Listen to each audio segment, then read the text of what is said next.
చూడని ఇంత హాయిని మరిచిపోదు మనసు. ఒదిగి ఉండి నీ వాకిటిలో బదులు కోరి నే నిలుచున్నా.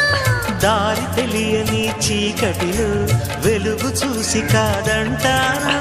ఊరించి ఇది ఏ మాసం?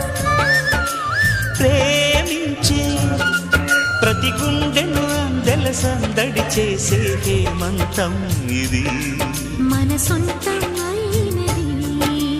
కిలకిల నవ్వే కోయిల కోసం వచ్చింది మధుమాసం. మిలమిల